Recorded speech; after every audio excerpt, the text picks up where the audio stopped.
ہفتے بات یہ چل رہی تھی کہ الوسیلہ سے مراد کیا ہے، تو میں نے کہا تھا کہ محقق مفسرین نے تو اس سے مراد لیا ہے اعمال، کہ اعمال ذریعہ ہیں اللہ تک پہنچنے کا، کہ اعمال ہی وہ ہیں کہ جتنا آدمی عمل کرے گا اتنا ہی اللہ سے قریب ہوگا۔ نبی کریم صلی اللہ علیہ وسلم نے ایک حدیث میں فرمایا کہ جب بندہ نوافل کی کثرت کرتا ہے، یعنی مراد یہ کہ فرائض ادا کر رہا ہے، واجبات ادا کر رہا ہے، اب نوافل میں بھی لگا ہوا ہے ساتھ کے ساتھ، تو ظاہر ہے کہ نوافل کی کثرت جو ہے وہ اسی واسطے تو ہے کہ وہ اللہ کی رضا کی اس کو طلب زیادہ ہے، تو اللہ کا اس کو قرب حاصل ہوتا ہے اور اتنا قریب ہو جاتا ہے کہ پھر وہ اس کا ہاتھ اللہ کا ہاتھ اور اس کی آنکھ اللہ کی آنکھ ہو جاتی ہے، جس سے کہ وہ دیکھتا ہے۔ مطلب کیا ہوا اس کا، یعنی اتنا نزدیک ہو جاتا ہے کہ پھر اس کا کام وہی ہوتا ہے کہ جو اللہ جس کو پسند کرتے ہیں، اس کا دیکھنا پھر وہی ہو جاتا ہے جس کو اللہ پسند کرتے ہیں۔ دونوں کی پسند میں کوئی فرق پھر نہیں رہتا، یہ مطلب ہے۔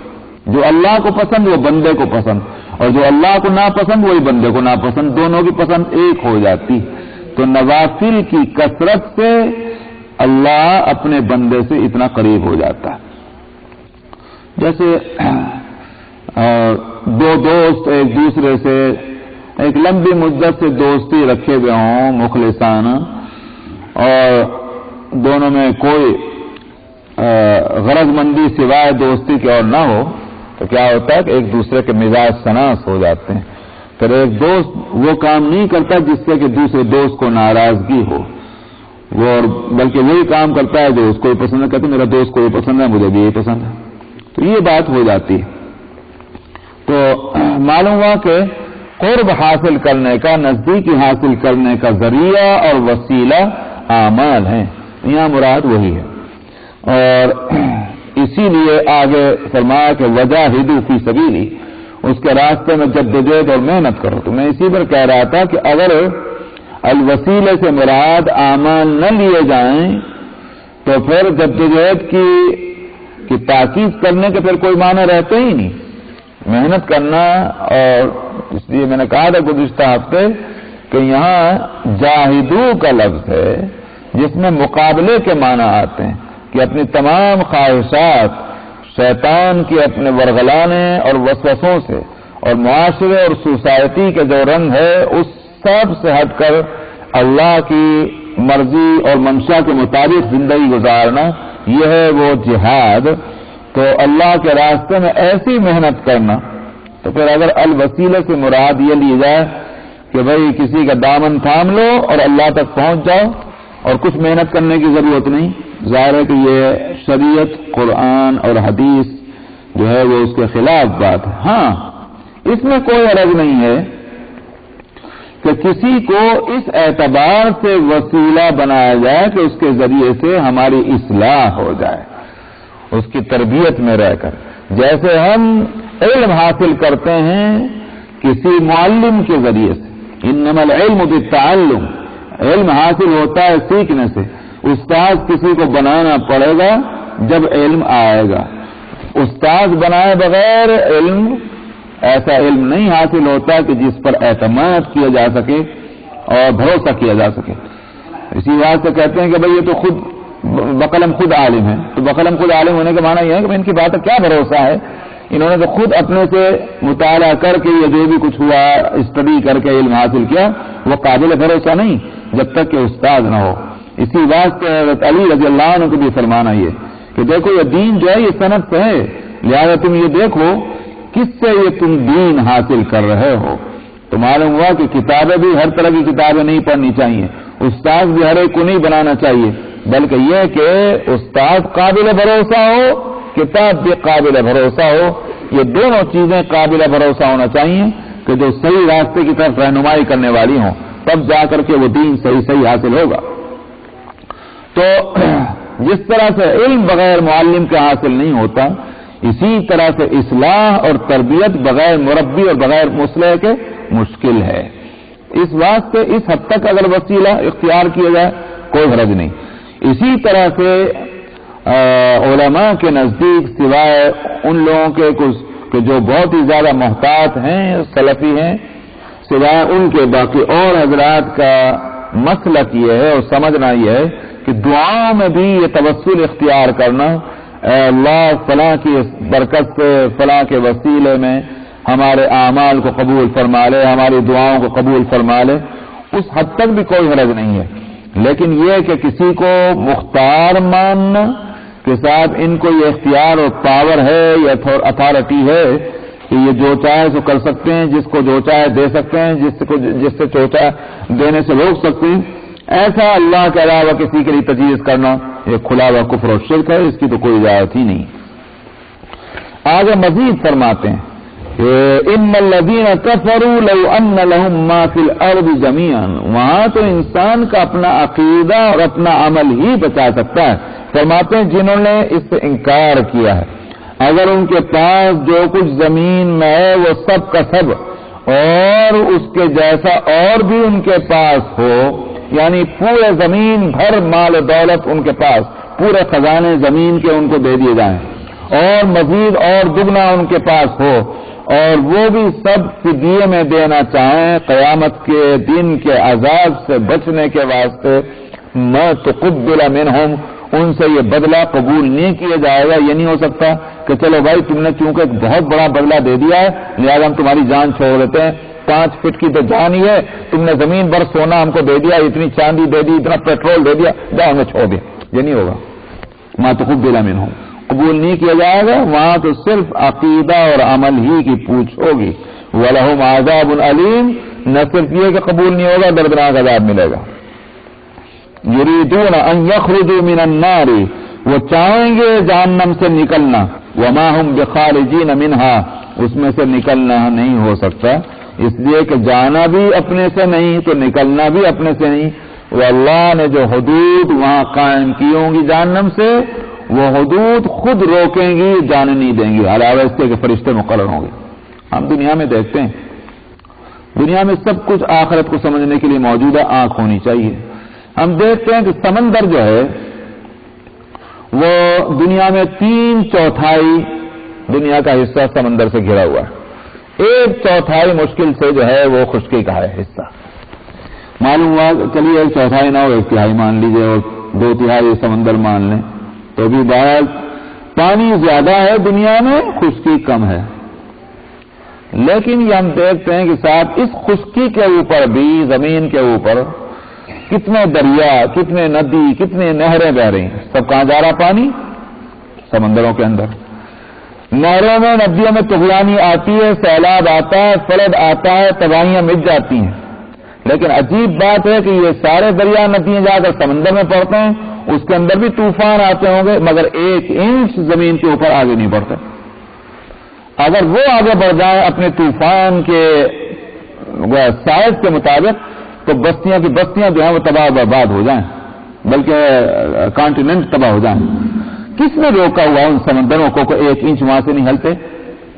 تو دنیا میں ہم یہ تماشا دیکھ رہے ہیں کہ نہیں دیکھ رہے ہیں؟ ظاہر ہے اگر کسی نے کفر کا فیصلہ کیا ہوا نہیں ہے کہ ہم تو ہر صورت میں کافر بن کے رہیں گے اور اللہ کی قدرت کو سمجھ کے ہی نہیں رہنے کے، تو بات الگ ہے، ورنہ تو کھلی آنکھ ہو اور سینے میں دل اور سر میں دماغ ہو، سوچنے والا اور سمجھنے والا، تو اسی کو دیکھ کر اللہ کی قدرت کو سمجھ سکتے ہیں۔ تو اس طرح سے آخرت میں بھی اللہ سبحانہ و تعالی جہنم کو اس طرح سے باندھے ہوئے ہوں گے کہ لوگ نکلنا بھی چاہیں گے تو اس سے نہیں نکل سکیں گے۔ وما هم بخارجین منها ولهم عذاب مقیم، اور فرمایا کہ قائم رہنے والا عذاب، یعنی اس کا مطلب یہ کنٹینیو عذاب ہوگا۔ یہ نہیں ہے کہ صاحب جس طرح سے موسم ہے کہ سردی آ گئی تو گرمی چلی گئی، گرمی آئی تو سردی چلی گئی، بارش آئی تو خشکی چلی گئی، یہ موسموں کا جس طرح سے تغیر ہوتا ہے اسی طرح سے شاید جہنم کے اندر بھی کچھ اپ اینڈ ڈاؤن ہوگا، اونچ اور نیچ ہوگا، چلو بھائی کبھی تکلیف کم ہے کبھی زیادہ ہے، جس طرح دنیا میں ہوتا ہے، یہ نہیں ہوگا، بلکہ وہاں جو عذاب جو ہے وہ ٹھہرنے والا عذاب ہوگا، مقیم۔ تو یہ وہاں کی بات بتلا دی، اور یہ سب جیسا کہ قرآن پاک کا طریقہ ہے کہ جب کوئی حکم دیتا ہے اس حکم سے آگے اور پیچھے قیامت کا نقشہ کھینچ دیتا ہے تاکہ لوگوں کے اندر عمل کا جذبہ پیدا ہو جائے اس حکم کو مان لینے کا. کیونکہ ہم دنیا میں دیکھتے ہیں گورنمنٹ ایک سے ایک بڑھ کے قانون بناتی ہے. قانون کا منشا یہی ہے کہ بھئی کنٹری کے اندر، ملک کے اندر سلامتی ہو، پیس ہو، امن ہو، لوگوں کو خیر خیریت کے ساتھ رہنے کا موقع ہو، ایک دوسرے کے حقوق جو ہے وہ محفوظ رہیں. تمام قانون سازی کا مقصد یہی ہوتا ہے. لیکن ہم دیکھتے ہیں کہ صاحب اس کے باوجود قانون کو کس طرح سے پامال کیا جاتا ہے، اس لا کو جہاں ذرا موقع ملا، اور بلکہ جتنے قانون کے ماہر ہیں اتنے زیادہ قانون کے توڑنے والے ہوتے ہیں. یہ نہیں کہ قانون نہیں جانتے تو وہ توڑ رہے ہیں، ایسا نہیں، وہ تو بیچارے ڈرتے ہی ہوں گے.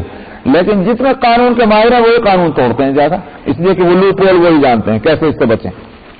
سوال یہ کہ یہ کیوں ہوتا ہے؟ یہ اس لیے ہوتا ہے کہ قانون ہے، زیادہ سے زیادہ قانون کا ڈنڈا ہے جو روکے ہوئے ہے کہ صاحب جہاں نظر آیا قانون کا ڈنڈا ہے یا ڈنڈے والا موجود ہے تو پھر قانون پہ عمل ہوا، اور جہاں یہ اطمینان ہو گیا کہ اب نہیں تو وہاں عمل نہیں ہو رہا. دونوں چیزیں تو ہیں دنیا میں، لیکن ایک تیسری چیز جو بہت اہم ہے وہ نہیں اس قانون کے ساتھ، اور وہ ہے اس قانون پر عمل کا جذبہ اندرونی. قرآن اس بات کی کوشش کرتا ہے کہ جو قانون دیا جا رہا ہے اس قانون پر عمل اپنے اندرونی دلی جذبے سے کیا جائے، چاہے کوئی دیکھنے والا ہو کہ نہ دیکھنے والا ہو. اس میں اپنا فائدہ اس کو محسوس ہو. میں قانون پر عمل کروں گا میرا فائدہ ہے، میں قانون کو توڑوں گا میرا نقصان ہے. مثال موجود ہے کہ بھئی ایک انسان رمضان آتا ہے روزے رکھتا ہے، کس نے ڈنڈے مارے کہ روزہ رکھ؟ ایسا تو نہیں ہے. اللہ میں نے تو فرشتہ بھی مقرر نہیں کر رکھا کسی مسلمان کو اگر بے روزہ دیکھو تو ڈنڈے مار دینا. نہ کوئی گورنمنٹ یہ قانون بنا سکتی ہے. آپ اب سعودی عرب میں مثال کے طور پر یہ کہ بھئی ریسٹورنٹ اور ہوٹل وغیرہ وغیرہ سب بند ہو جاتے ہیں. ٹھیک ہے، رمضان کے احترام میں بند ہو گئے، لیکن کیا روزہ نہ رکھنے والے کے لیے یہ انتظام جو ہے وہ کافی ہے کہ صاحب روزہ نہیں رکھنا چاہتا مگر روزہ رکھنے پر اس لیے مجبور ہے کہ ریسٹورنٹ بند ہے؟ یہ تو نہیں ہے. ظاہر ہے کہ یہ روزہ رکھنے والا اگر روزہ رکھ رہا ہے صرف اندرونی جذبے سے، کوئی قانون اور کوئی ڈنڈا اس کو روزے پر مجبور نہیں کر سکتا، اپنے اندرونی جذبے سے کر رہا ہے. یہ سمجھتا ہے کہ صاحب مجھے کھانے کی بھوک لگے گی، ہاں لگے گی بے شک، مجھے پیاس لگے گی، یقین ہے کہ پیاس لگے گی، تو کہاں کو روزہ رکھ رہے ہیں؟ اس لیے کہ روزے میں اپنا فائدہ نظر آ رہا ہے. تو یہ ہے قانون پر عمل کا جذبہ. یہ تو میں نے ایک مثال دی. اگر یہ جذبہ تمام قوانین پر عمل کے پیچھے کار فرما ہو جائے تو پھر سارا اسلام ہماری زندگیوں میں نافذ ہو جائے. مگر وہ یہی بات ہے کہ اور سارے اعمال میں ہم اس جذبے کو پیچھے ڈال دیتے ہیں اور شیطان بڑی آسانی سے ہم کو استعمال کر لیتا. یوں کہیے کہ یہ رمضان کی برکت ہوتی ہے کہ روزے کی حد تک ہمارا وہ جذبہ کام کرتا ہے، لیکن اور جو اوقات ہیں چونکہ ان میں اپنی ذات سے وہ خیر و برکت نہیں ہے، اس واسطے اور اعمال کے اندر اور قوانین پر عمل کے راستے میں وہ جذبہ چونکہ وہ اتنا مؤثر نہیں ہوتا تو ہم قانون کو توڑتے رہتے ہیں. لیکن بہرحال قرآن حکیم جو ہے وہ اسی کی کوشش کرتا ہے کہ قانون پر عمل کا جذبہ پیدا ہو جائے.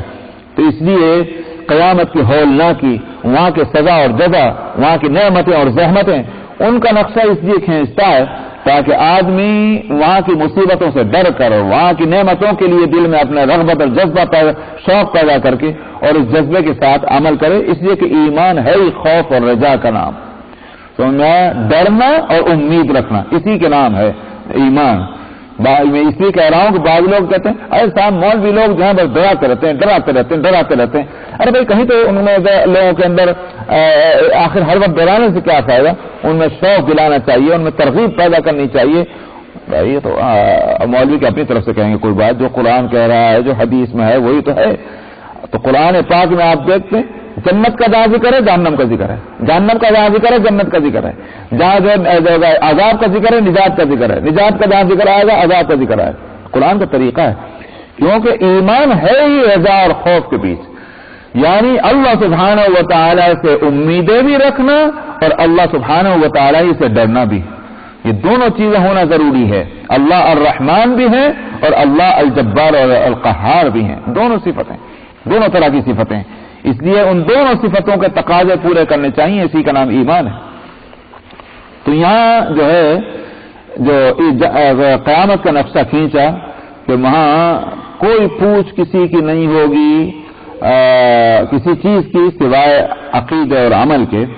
اب اس کے بعد حکم لا رہے ہیں جس حکم کے لیے کہیں کہ یہ طبیعتیں تیار کی گئی ہیں اس حکم کو اپنانے کی, اور وہ کیا ہے؟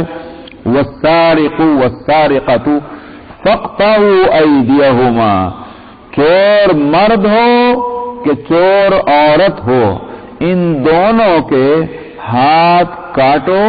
یہ بدلہ ہے ان کی حرکت کا, اور تاکہ یہ عبرت ہو اللہ سبحانہ و تعالی کی طرف سے ہاتھ کاٹنے کا مسئلہ. ایک بات تو پہلے بتا دوں کہ یہ ہاتھ کاٹنا جو ہے یہ کہاں سے ہوگا, کون سا ہاتھ ہوگا؟ تو تمام امت کا اس بات پر اتفاق ہے کہ دانا ہاتھ نمبر 1.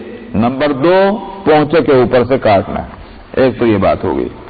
نمبر 3 اس سلسلے میں یہ ہے کہ ہر طرح کے مال پر نہیں, یا ہر طرح دوسرے کے مال کو لینے پر نہیں. یہ دونوں باتیں یاد رکھیے, ہر مال پر نہیں اور ہر طریقے سے کسی کا مال لینے پر بھی نہیں, بلکہ یہ کہ تو یہ ہونا چاہیے کہ چوری جس کو کہتے ہیں السرقہ وہ پایا جائے, اور دوسرا یہ کہ ایک مال کی ایک مقدار ہونی چاہیے کہ اس مقدار سے کم ہے تب ہاتھ نہیں کاٹا جائے گا. اس کی وضاحت یہ ہے کہ مال کی قیمت پہلے دیکھنی کہ وہ کیا ہے. اس میں امام ابو حنیفہ رحمۃ اللہ علیہ کا مسلک تو ہے کم سے کم اس کی مالیت 10 درہم ہونی چاہیے. پہلے درہم سمجھ لیں, درہم ہے کیا؟ درہم جو ہے وہ 3 ماشے, ایک 12 ماشے کا 1 تولہ ہوتا ہے بھائی, اور 10 ماشے کا 1 گرام ہوتا ہے. تو 12 یوں کا 3 ماشے اور 5 رتی. اب کتنے رتی کا ماشا ہوتا ہے جی؟ 12 رتی کا رتی جو ہوتا ہے اور چاول کے برابر 12. یوں کہ یہ کہ 3.5 ماشے. 3.5 ماشے جو ہے وہ ایک کی چاندی یہی درہم کی مقدار ہوتی تھی. تو 10 درہم. اچھا, اور 12 درہم کا 1 دینار, 10 درہم کا 1 دینار ہوتا تھا. 10 درہم کا 1 دینار. تو امام ابو حنیفہ رحمۃ اللہ نہیں 12 درہم کا 1 دینار. امام ابو حنیفہ رحمۃ اللہ علیہ کا کہنا یہ 10 درہم کم سے کم قیمت ہونی چاہیے. کیوں؟ اس واسطے کہ حدیث میں یہ آتا ہے ایک ڈھال جس کو شیلڈ کہتے ہیں نا, جو جنگ میں اپنے پروٹیکشن کے واسطے ہتھیاروں سے بچانے کے لیے استعمال کی جاتی تھی, وہ ڈھال جس کو وہ شیلڈ, اس شیلڈ سے کم قیمت کے اوپر ہاتھ کاٹنا نہیں ہے.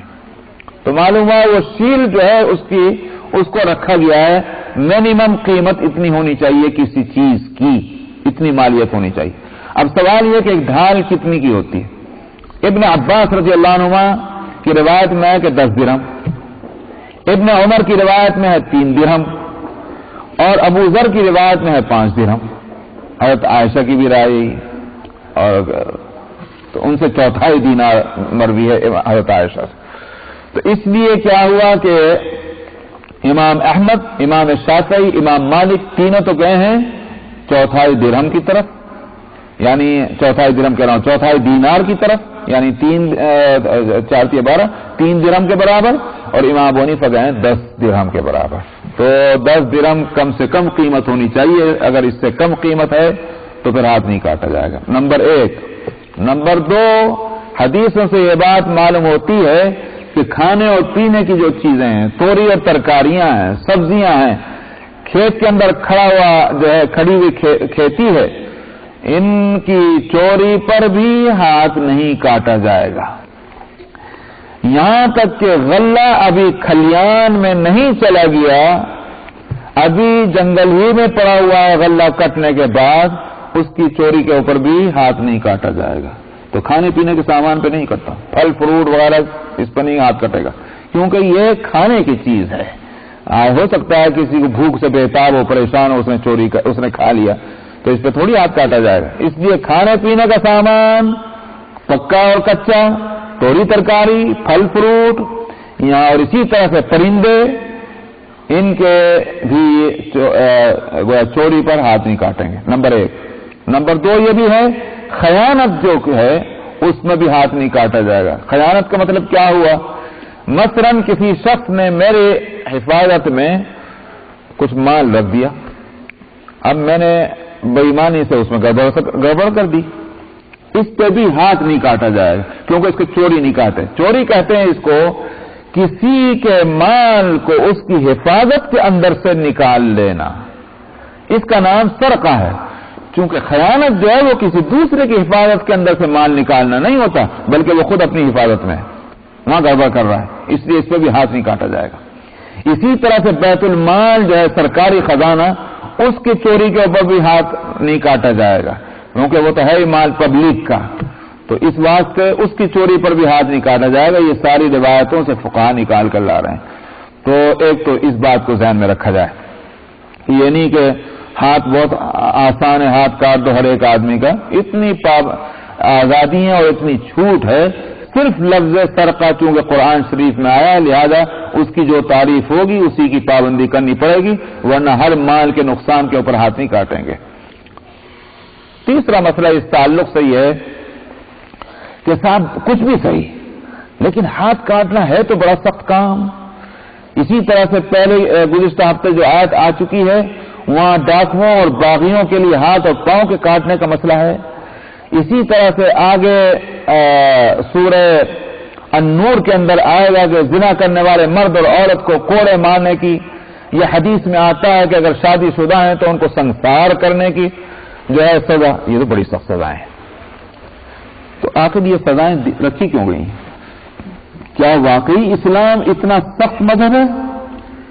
یہ وہ بات ہے جس کے خوب ڈنکے پیٹے گئے ہیں، اور بدقسمتی پر بدقسمتی یہ ہے کہ اس ڈنکوں کی جو پیٹ جو تھی اور پکار، اس سے جن کو متاثر کرنا مقصود تھا وہ ہو گئے ہیں۔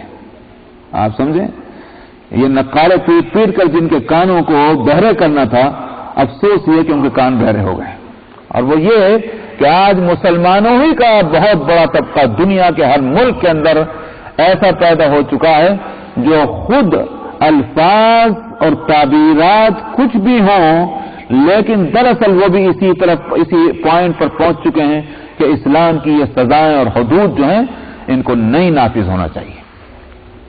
قانون جو ہے اس کے اندر ان حدود کو جگہ نہ دی جائے، قانون ملکی کے اندر۔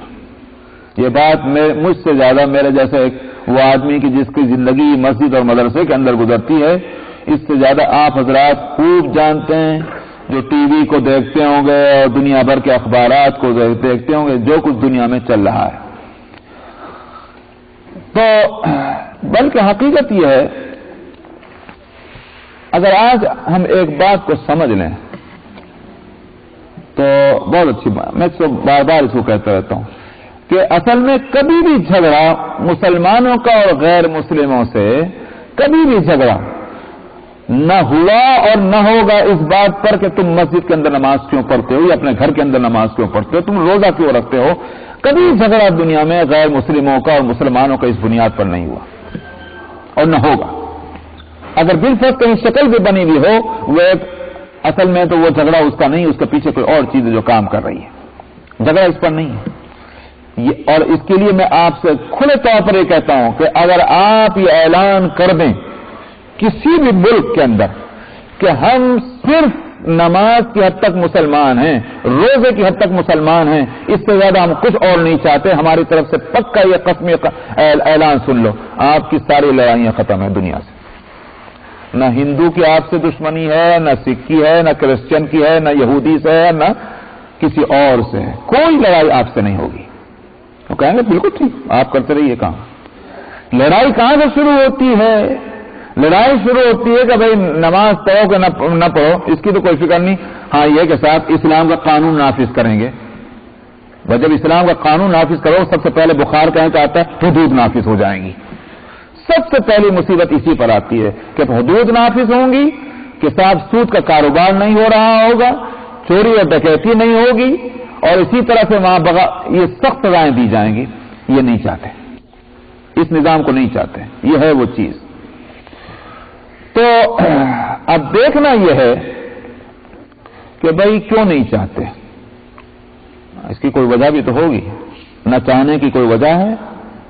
اگر نہ چاہنے کی صرف وجہ یہ ہے کہ اسلام کا لیبل لگا ہوا ہے، اس لیبل سے ضد ہے اور کب ہے، تو یہ بات نہیں ہے. بلکہ یہ کہ اسلام سے پہلے جو ہے، آگے جو آیتیں آ رہی ہیں میں اس کو بھی سمجھا دے رہا ہوں. اسلام سے پہلے بھی یہی قانون تھا. کیا قانون؟ کہ زنا کرنے والے کو سنسار کر دو. لیکن اس وقت بھی قانون توڑنے والوں نے قانون کو توڑا تھا. خدا کی کتاب کے اندر سے اس قانون کو انہوں نے ہٹا دیا تھا، عمل نہیں ہو رہا تھا. دراصل اس قانون کو نہیں چاہتے. کیوں؟ اس واسطے کہ دنیا میں وہ سوسائٹی چاہتے ہی نہیں کہ جس کے اندر چوری نہ ہوتی ہو، جس کے اندر ڈکیتی نہ ہوتی ہو، جس کے اندر سود کا بیوپار نہ ہوتا ہو. ایسی سوسائٹی نہیں چاہیے. یہ ہے وہ ساری مصیبت. تو قوانین تو بنائے جا رہے ہیں کہ چوری بری چیز ہے، ڈاکہ ڈالنا بری چیز ہے، بغاوت کرنا بہت بری چیز ہے. یہ سب قوانین بنائے جا رہے ہیں. مگر جہاں تک سوسائٹی کے اسٹیبلشمنٹ کا اور ڈیولپمنٹ کا تعلق ہے، اس میں ہرگز کوئی شخص مخلص نہیں ہے کہ سوسائٹی کے اندر یہ چیزیں نہ ہوں. یہ بات میں صاف بتا رہا ہوں. آپ کہیں گے مولوی صاحب کیسی بات کر رہے ہیں؟ قانون بنائے جاتے ہیں، قانون پر عمل کرایا جاتا ہے. اسی لیے ہم دیکھتے ہیں کہ یہاں امریکہ کے اندر جو ہے صاحب اپنا گیراج کھلا چھوڑ کے چلے جاتے ہیں، چوری نہیں ہوتی. لیکن اصل بات یہ ہے کہ چوری کی کوئی قسم آپ جب متعین کر لیں تو اس کا جواب کون کیا دے گا؟ بھئی چوری کیوں ہوتی ہے؟ چوری ہوتی ہے جب کسی چیز کی ضرورت ہوتی ہے، وہ چیز اپنے پاس نہ ہو تو چوری کرتا ہے آدمی.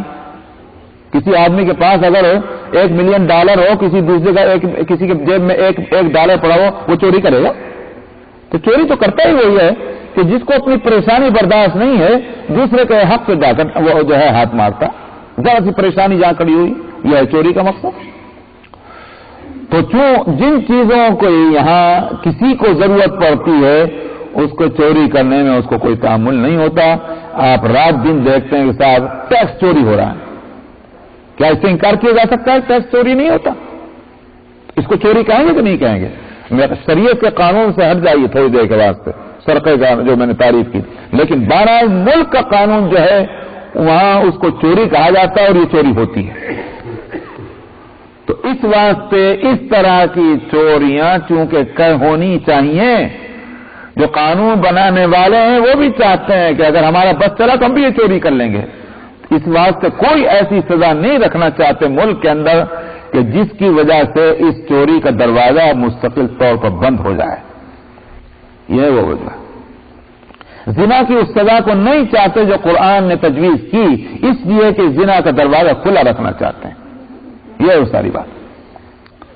آپ دیکھتے نہیں ہیں کہ جن ملکوں کے اندر زنا کم ہے، ان ملکوں میں مغربی طاقتوں نے بالجبر زور سے اپنے پورے اثرات استعمال کر کے فواحش اور منکرات اور بے حیائیوں کو وہاں لے جا کر ٹھوسا ہے. کیا کرتے ہو تم؟ کہ تمہارے ملک کے اندر کوئی جو ہے ناچنے کا کوئی اڈا نہیں ہے اور بے حیائیوں کا کوئی ٹھکانہ نہیں ہے. وہاں ٹھوسا جا رہا ہے اس تہذیب و تمدن کو کہ جس میں بے حیائیاں ہیں. یہ ساری کوشش ہو رہی ہیں. تو اس لیے میں نے کہا کہ دراصل یہ ہے وہ ساری صورت کہ ہم اس قانون کو نہیں چاہتے. تو خیر وہ جو کچھ کر رہے ہیں جنہوں نے اپنے مذہب کا پہلے ستیہ ناش کیا ہوا تو وہ جانے. لیکن سوال مسلمان کا ہے کہ مسلمان جو ہے وہ یہ بھی چاہتا ہے کہ میں مسلمان کہلایا جاتا رہوں. اس لیے کہ میں 1400 سال سے مسلمان ہوں، یہ 1000 سال سے میرا خاندان مسلمان ہے، یہ 500 سال سے مسلمان ہے. اب میرے اندر ہمت نہیں ہے اس بات کی کہ لوگ مجھے مسلمان نہ کہیں اور میں پھر بھی زندہ رہوں، میں پھر بھی سانس لے سکوں. اس کی ہمت نہیں. ورنہ حقیقت یہ ہے کہ ہم لوگوں کی میجارٹی جو ہے وہ اسلامی قانون کو اپنی زندگیوں میں نہیں دیکھنا چاہتے، نافذ نہیں کرنا چاہتے. یہ ہے سب سے بڑی مصیبت.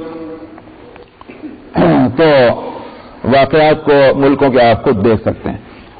اس لیے اسلام نے سزاؤں کو سخت رکھا ہے. سزا سخت ہو جب سزا سخت ہوگی تو پھر یہ جرائم سوسائٹی سے نکل جائیں گے۔ چنانچہ یہی ہوا۔